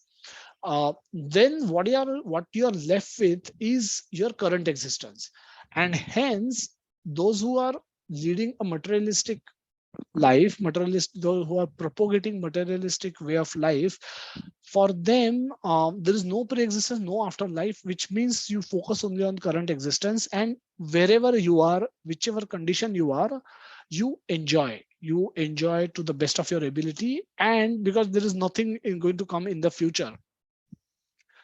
Christianity typically has this middle view. I've taken the middle view that they believe that there is a soul, and soul has eternity, but their eternity is from current existence till eternal. They don't have past existence. And we spoke about Bhagavad Gita teaching that, and also this talks about the Christianity has a different version or different flow or schools of thoughts, which says that only humans have soul, rational soul, and then these are vegetative soul or non-sensitive souls. So only humans can attain liberation. The other two, the plants and animals, the flora and fauna, namely they cannot attain. So there is no progression for them from plants to animal and animals to eventually human. And for humans also, there is no regression possible. Now, this is again teaching as per Christianity. Bhagavad Gita clearly reject this. There's another verse, 18th verse also, which will come, where Krishna will say that those in Sattva will go upwards, those in Rajoguna die in Rajoguna will stay at the same level, and those who die in Tamoguna will go lower. So this is living body in a particular mode. Now, we all know that we have less control over modes when we are alive, when we are active, when we are operative. What to speak of cultivate of controlling, having control over the mode at the moment of our death? What mode we will be in? Now that's a very tall task. So let's look at these three worldviews a little bit in more detail, and then we will talk about that aspect. So there is a materialistic view. Materialistic view says soul doesn't exist, there's no soul, and we are body, and we only have one lifetime, and so we should everything that is there has to be enjoyed. The Christianity, predominantly I've used the word Christianity, but Christianity, even Islam to an extent has a similar understandings. But since Prabhupada preached in West initially, so we've used that as a comparative model. The soul is born when man and women they unite. From that moment onwards, soul has eternal existence. Bhagavad Gita view is saying that the soul always exists in all living entities. Soul exists in all living entities, and along with Krishna, and also as a super soul, and they both are related. They have a relationship. The soul, super soul has a relationship, and the soul and super soul exist in all the living entities. Wherever there is life, both existence of soul and super soul is there. This is the teaching of Bhagavad Gita. Materialistic view says that don't believe in pre and post existence. The materialistic worldview does not believe in pre-existence and post-existence. So the current life is the only life, and hence the focus is on getting maximum enjoyments to the extent they can. Christianity view is predominantly says that those who will accept and follow Jesus will attain heavenly order, heaven, or others will go to hell in this lifetime. Only one chance. Now this is again very significant significant belief in Christianity, that all humans get one chance. If they are unable to attain love of God under the teachings of by accepting Jesus, and then if they are not able to achieve this task in this lifetime, then they will go to hell, and there is no afterlife. They'll not get second chance. This is the only chance. This is the one chance they have, and therefore this is their missionaries feeling that they come, that we see that they want to reach out to the remotest people. Is coming out of this, that they want to give chance for liberation to every soul, every living entity, every human.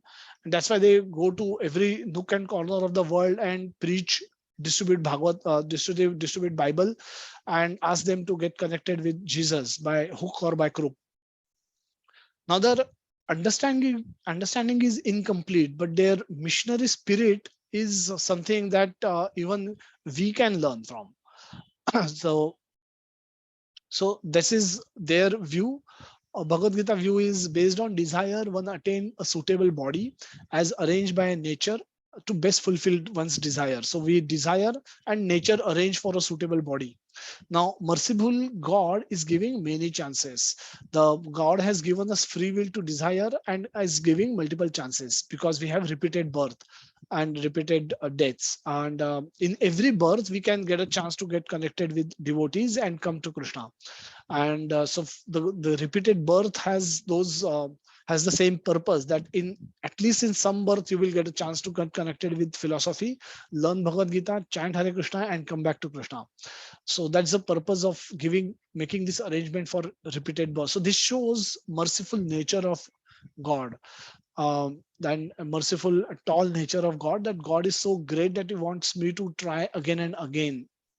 Wherein Christianity, the God is judgmental, is brutal, is cruel. Many may never even hear about Jesus. Many in the world will simply die, and despite of best of their effort, they will know nothing about their Jesus. And then, which according to the Christianity, they will never come to. They have no. They were never given a choice to accept Jesus as God, and therefore they will never get a chance to come to Krishna, or never get a chance to come to Jesus, and therefore they will go to hell. So that's a very cruel, judgmental God of their religion. But that's how they believe in.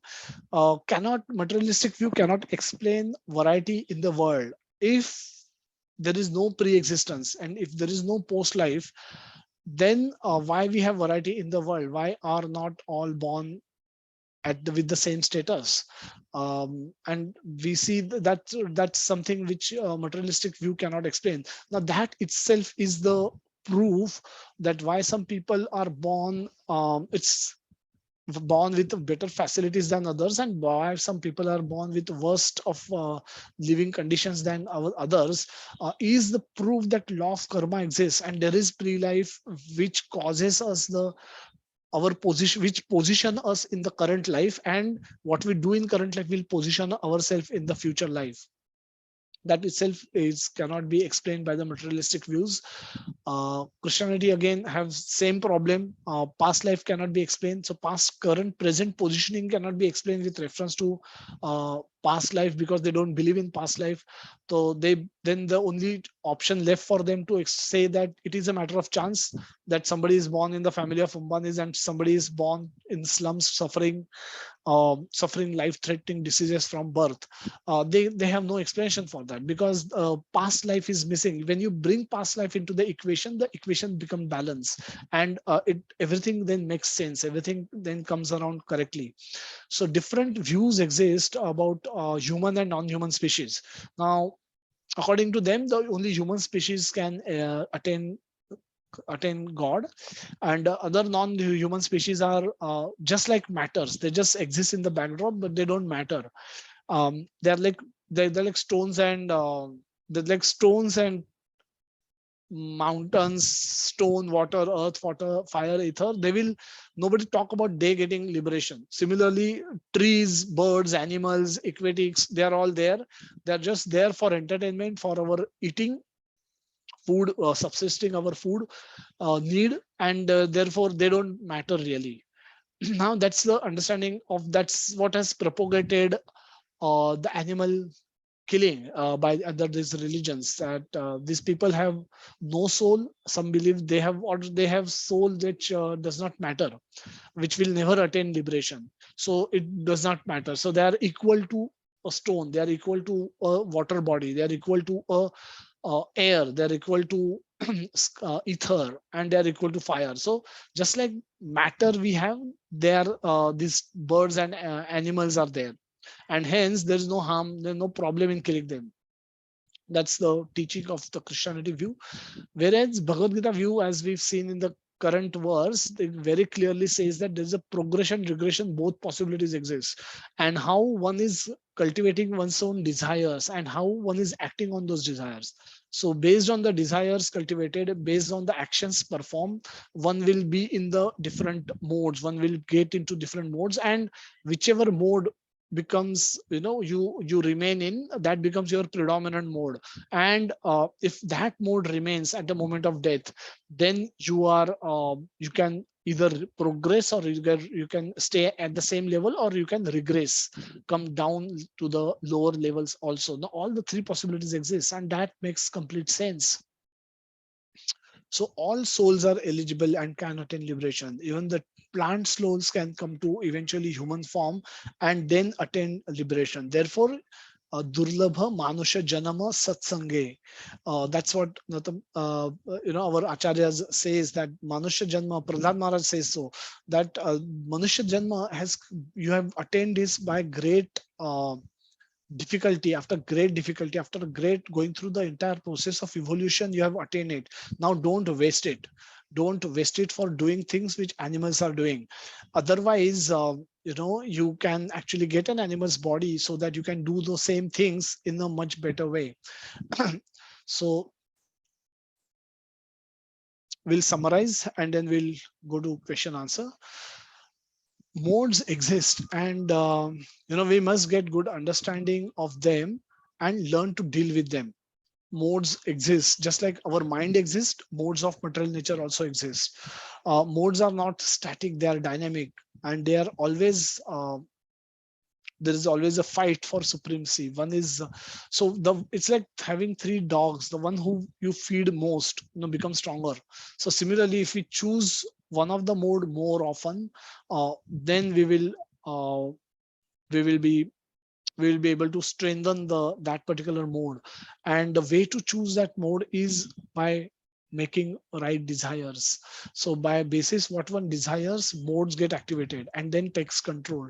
So as long as our desires are pure, and from where we get desires, from association. So if we associate with Dinbandhu Prabhu, you will get a desire to learn, speak Krishna Katha like he does. If you associate with with Bhurijan Prabhu, you will get a desire to develop love for chanting the way he has. If you associate with somebody like Vaisheshika Prabhu, you will get a desire to distribute books the way he do, read and distribute books the way he does. And so the where we associate, association is transfer of desires. Picking up desires. When we associate with senior devotees, we want to pick up desires from them.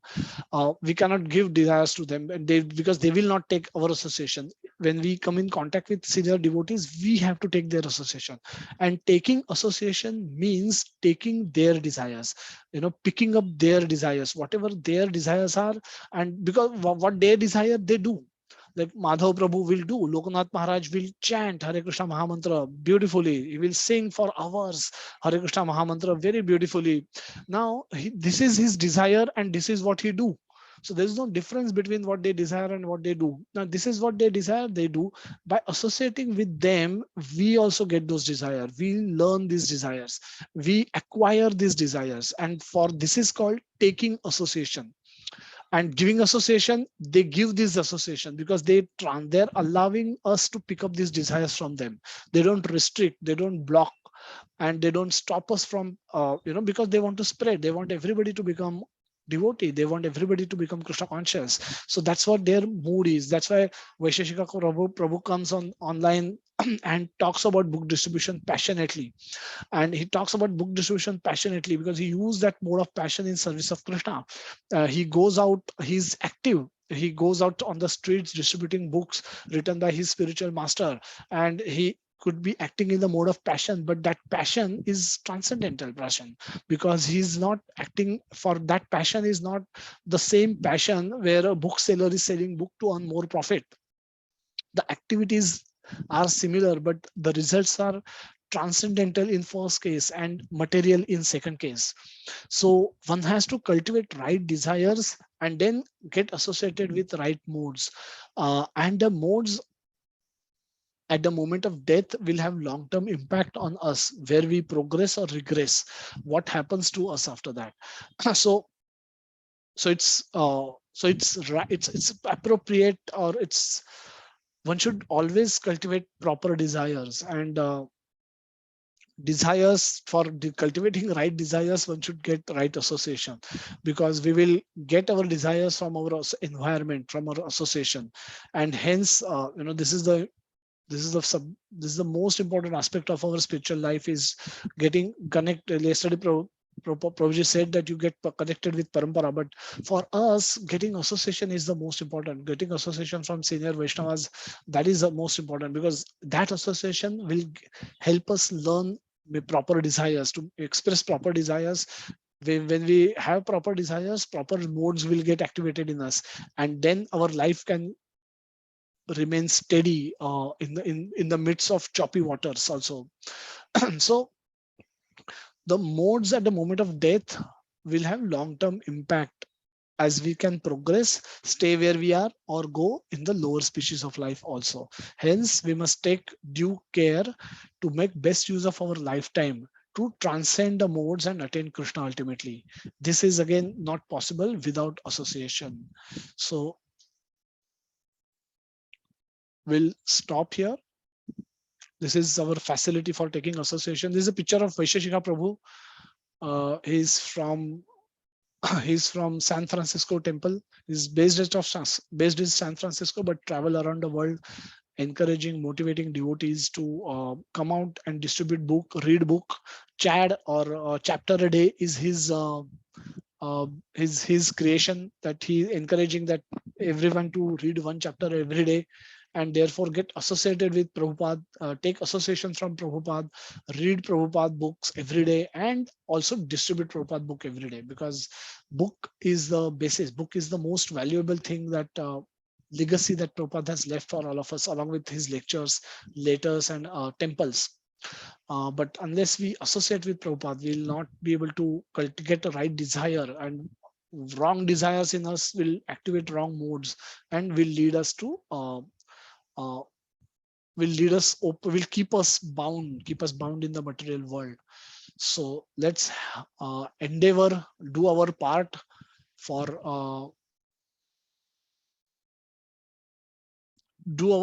to cultivate right desires and make best use of our current lifetime.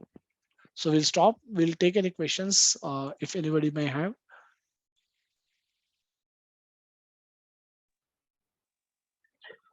Hare Krishna, Prabhuji. Dandavat Pranam. Hare Krishna, Hare Yeah. Krishna. Yes, Prabhuji.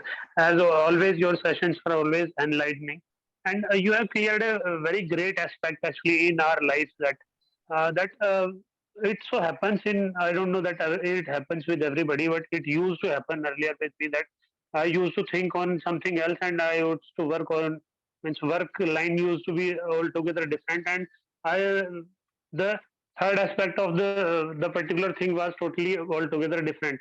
So that is why, means there was always an entanglement, whether to walk on this path, what mind is thinking, whatever I am doing is correct, or means whatever action I am taking to accomplish that particular task is correct, or whatever it is going on in the contemporary world, that is correct.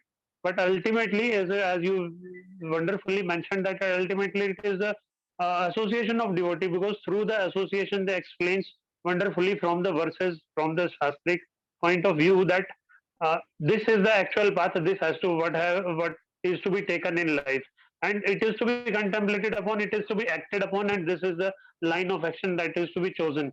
So the assumption, the sanshaya, that doubt that is remaining in the three aspects of life is cleared just merely by hearing from the shastras and associating devotees. So it is just that wonderful that when the time you was explaining about all that how to transcend these three modes of material nature, it looked like a cakewalk, but I am sure that this is not a cakewalk, but this was just the impact of that your strong association, that was building confidence, that because of the confidence of association of devotee, this is possible. And like in between, uh, Swapnil Prabhuji was asking that whether America is this and India is turning this, and you beautifully answered that. So I encountered a couple of weeks back only. A guy in my office, he is just he is used to drink, he eats meat, does everything, but means just a normal discussion started with him, and then eventually he told, no, I will not leave this, means this is my passion, and I like it, eating and drinking it. But when I just quoted some five, seven verses from Bhagavad Gita, eventually day after day or after two, the reaction of him was that I know that I am going to leave it one day, but that day, when this day will come, this will take some time. Means this is so transforming that just some verses of Bhagavad Gita, which are explained by means by a foolish person like me, it can also transform the heart of any person who is just determined, who is just detrimental to any change. So, as you beautifully explained that association, and it is the lack of preaching in India, which is not doing wonders in India. Otherwise, the people in India are still religious, still they are believer in God, whatever though they may be in the modes of tamogun, but they can be easily transformed. The only thing is that we need to preach, and whatever Srila Prabhupada has given, it's a wonderful jewel to us. And by his mercy, if we can do that, that will be wonderful. And that is only possible when we are taking association of exalted devotees like you and Narottam Prabhuji and many other Prabhuji you mentioned. So thank you very much for enriching our knowledge, our belittled knowledge with your great knowledge. And whenever it is your association of senior devotees, senior Prabhujis, it always looks like that it is definitely and 100% possible. Only thing is that we are lacking in our personal endeavors. So I would just request you to offer your prayers to Hare Krishna Lord Sri Sri Radha Ras Bihari, that we can come very much effective in our endeavors so that we can change our life and we can be instrumental in changing the life of people at large by the mercy of yours and Srila Prabhupada and Krishna. Thank you very much, Guruji. Hare Krishna. Dandvat Pranam. Hare Krishna, Dandavat Pranam, Prabhuji. So two important points you made, that that person who are in the lower modes also enjoy some pleasure. That's no doubt about it. And but for them to get a higher taste, they need intervention from outside. It will not come from within. That's why we need association, we need devotee interventions. So these interventions, when they happen, then they are shown a higher pleasure, that they're getting exposed to higher pleasure, and that more, otherwise it is there is no impetus for them to change in this lifetime, and rather they're more they indulge into those modes will take them down only. The natural tendency is to go down, and hence this intervention is required, hence the preaching is required. And yes, rightly, India, we probably not as preaching as much as we should have, and we are still mm, the whole country, half of the country may be looking towards west, when we will go there, when we will become like them, and they are blindly following the west even today, despite of having such a beautiful legacy that our ancestors have left for us. But that's true, that even today, many Indians look up to west, and as the only place where, and it's again not to say that there is no pleasure in the west. People are day in day out only sad, but there is no transcendence that is available to the west, and the pleasures that are there are also leading them to more sorrow, and resulting in more distresses for them, instead of creating more happiness. That's the fact. And exalted devotees, I mentioned, those are exalted. All of us are not. I am not exalted, definitely. So that is true. So one Hare Krishna, question, Prabhuji.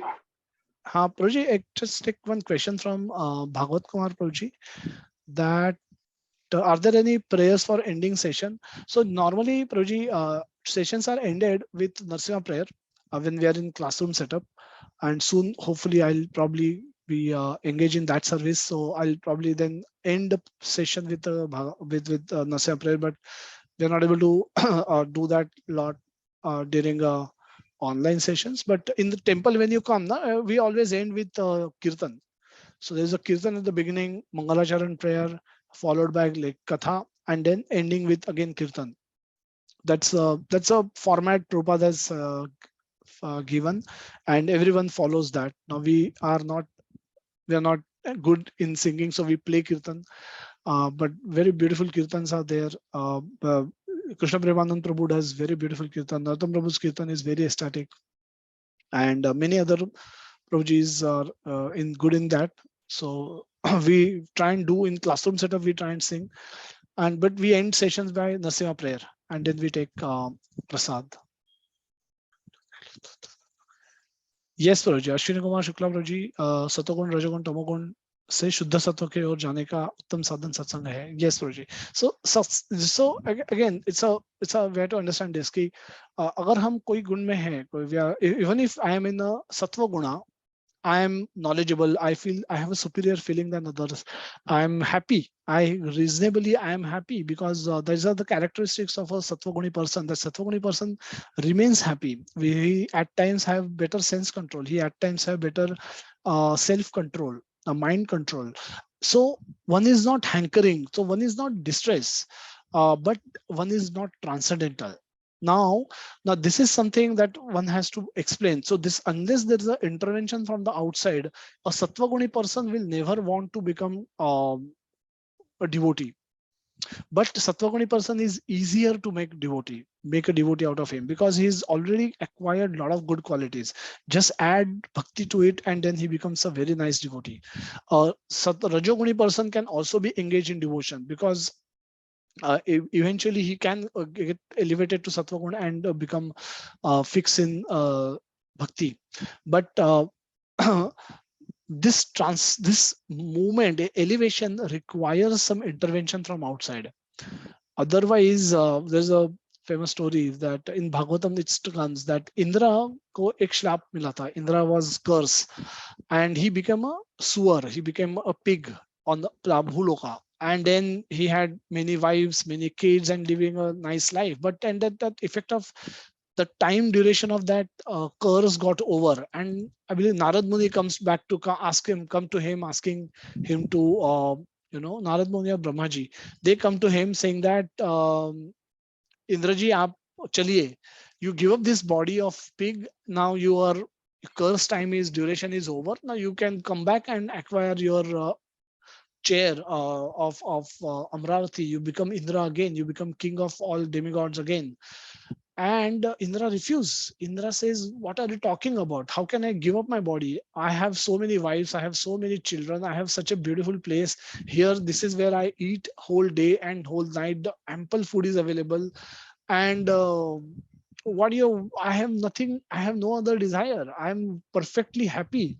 Why you want me to even, I don't even want to think about giving up my body. What to speak of for no reason. I don't even want to become Indra, even if you are promising that I will become one after giving up my current body.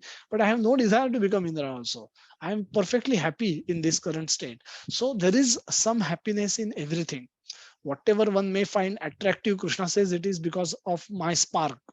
And so there, whatever attractiveness that any living entity will find in anything, because it is part and parcel of Krishna, it is spark of Krishna, he will get some little happiness in that also.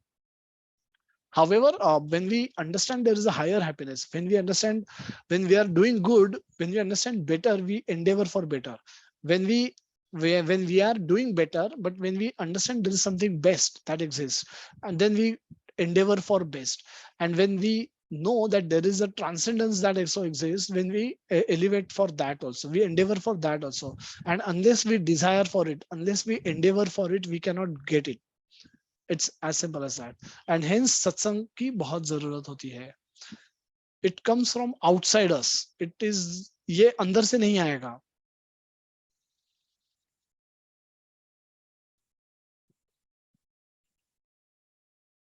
Hare Krishna Prabhuji. Yes, Satyendra. Yes. If I'm not disturbing, can I ask one question? It is, maybe it's not absolutely related to the topic, today's topic, but a thought came to my mind is about that staying in certain gunas other than Shuddha Sattva guna. Is it a sin? And what is sin? I mean, is it like a dilemma that can we I mean, most of the life we are improvising ourselves, and probably if we are moving, if we are stuck into certain guna which we don't know because of our limited knowledge, and now that we are into Krishna consciousness, so uh, uh, so what exactly is what we think that it is sin, and how do we cure from that? That is my question. Hare Krishna. Hare Krishna. So sin is like sattva guna is sin free. It's an indication that there is no sinful. He becomes happy because there is no sinful actions that person is indulging into.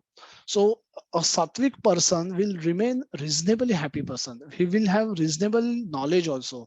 He will be able to exercise self control. He will be able to exercise sense control. Now these are, he will be having good character. Now these are all desirable characteristics that one would want to have all those, and making them having those will is not sinful, obviously. So not that being in gunas become sinful. Now being in tamoguna, obviously there are sinful actions that one wants to derive happiness by harming others. Now there are, when you harm others, when you kill a living, another soul, another living entity, you obviously incur sin, you become part of the sin. And a rajoguni person will also not mind being earning profit by giving discomfort to others. So a sattva person can be relatively sin free, can be completely sin free also. Problem is sin problem is there with the rajoguna and tamoguna for sure, and sattva guna there it is not there. But in all the three gunas there is a bondage, because all the three actions performed in all three gunas are for one's own pleasure. Now, as long as we act at that platform, we continue to create reactions for our actions. Now, this is a mystery. Now, as long as we act for our own satisfaction or our own pleasure, we incur a karma. The moment we do the similar looking action for Krishna's pleasure, it's free from karma. Now, if you see the difference between these two things, so cooking food, I often keep, because that's there, right? Everybody has to cook food. Everybody has to eat. Even if you're not cooking, you are offering fruit. You are eating fruit. A sattvic person eating fruit and a devotee eating fruit after offering. The actions are similar, but the reactions are completely different. Now, this understanding when a sattvic person gets that, this is what the message of Bhagavad Gita is, that you have to become free from karma. Not only from, you have to don't you have to not stop incurring fresh karma, but you have to also get rid of your past karmas. Then for that, the different type of actions are required. And then if one gets that knowledge, so now this is again relatively sin-free action. Eating a fruit is sin-free, but one may eat for one's own pleasure, and one may eat after offering it to Krishna as a prasad.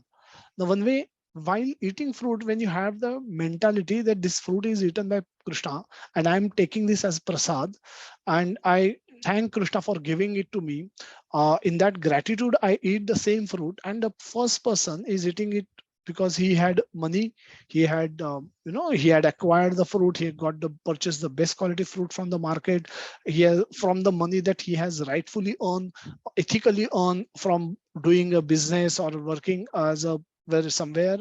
So when he has that mentality that this is, he's buying the same fruit from a source of income which is rightful, ethical, correct, accurate, and without cheating, without incurring any sin, and he's trying to eat that fruit for his own pleasure. Now, he may be doing this activity for his own pleasure, but he's incurring karma there. Whereas the first person, he might have done the same thing. He would have worked hard for a month and earned some salary, and from that salary he has bought the fruit and then offered it to Krishna and then eating the fruit. Now, eating fruit is the same action, but in the first case there is no reaction. But in the second case, it is there is a reaction. Even though there is no sin, a sin is absence in both the sins. Now, this reaction will keep us bound. Now, right from the second chapter of Bhagavad Gita, where Krishna says that uh, uh,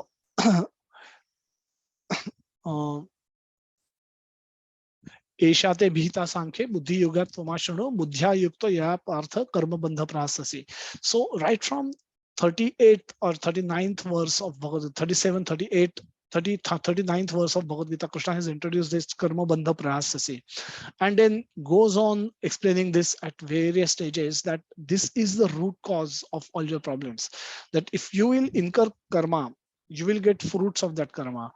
And once you have a fruit accumulating under your name, you are forced to take birth to enjoy or suffer because of those fruits. Now, for a sattvic person, those fruits could be good fruits. But for those enjoying those good fruits, also one has to repeatedly come here and take birth. So that and once you take birth, you are subjected to janma mrityu jara vyadhi and three tap, other three fold miseries.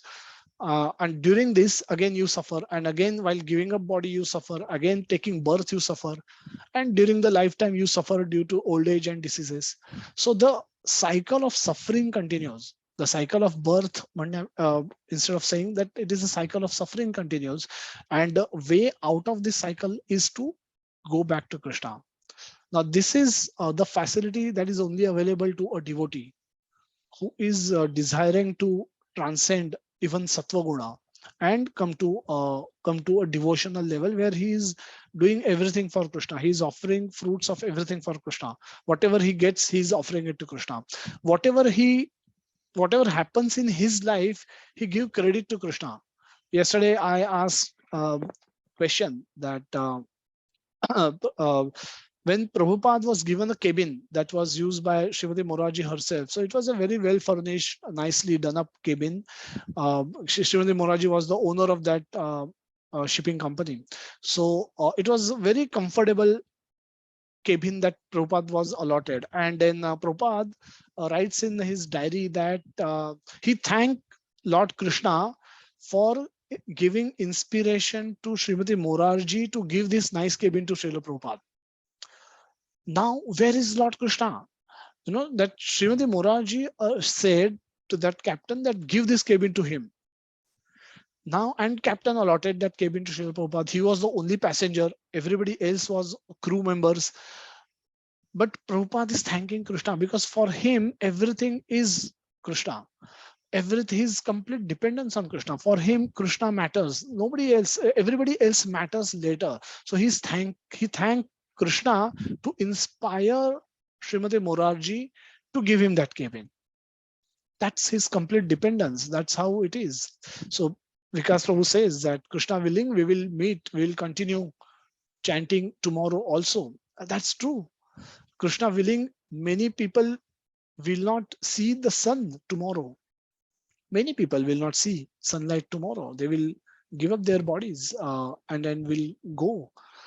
And Krishna willing, we will wake up tomorrow and we will chant. So that's the value. That's to that degree Krishna is there, part of our life, which we don't recognize. We think everything is either automatic or everything we are doing. But a lot of it only Krishna is doing, and we are just witnessing. Swapnil Prabhu, I hope, did I answer the question or you still have Hare Krishna some questions? Prabhuji, very much. I was continuously engrossed in what you were saying, and it makes a lot of sense. Probably what I try to understand also is that Krishna has a master plan, and we are all mediums, and we are all followers of that master plan.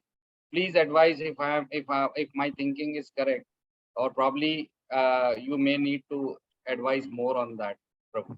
So Hare Krishna. Hare Krishna. So Krishna's master plan he reveals in 10.10 when in the Chatushloki Bhagavad Gita, when he says that dadami buddhi yogam tvam yenamam upayantite. So I give them intelligence so that they can come to me. That is his only master plan for living entities. He has no other plans. Only plan he possesses for the living entities is that somehow or the other they can come to him. So And for that, what he says that bhajatam priti purvakam. Uh, so bhajatam, if we see us bhajatam priti purvakam, if we see us worshipping Krishna with priti, with loving devotion, with chanting, we are hearing with devotion. If we see us do this, then he gives us additional intelligence by which we can come back to him. So we have to do our part, and he's prepared to do his part in order to achieve his ultimate plan. His ultimate plan is by which they can come to me, by which each living entity can return to him. Now, this is his ultimate plan. Simple. So there's no other plan. All other plans are our plans. Want to buy this house, want to go shift to a bigger place, want to have a foreign vacation, want to get a promotion, want to change my job, boss is bad, wife is bad, kids are troubling, neighbors are troubling, so on and so forth. These are all our plans. And Krishna will grant Upadrashta Anumanta to the extent our karma permits, he will keep granting. And he is watching when will I align my plan with Krishna's plan. Now Krishna has given his plan. That Yenamam Upayantite is his plan. And we have all other plan other than this plan. So he is waiting for us to align our plan with his plan. Once that alignment comes and we act on that alignment, then he gives us additional intelligence by which finally we can go back to him. So we can go back to him with his mercy, with his intervention only. But for that, we have to desire to go back to him, first of all. And for that desire, we have to associate with devotees, because devotees have that same desire. Devotees have a desire to glorify Krishna. Devotees have desire to serve Krishna. So we should associate with devotees so that we can get those desires also.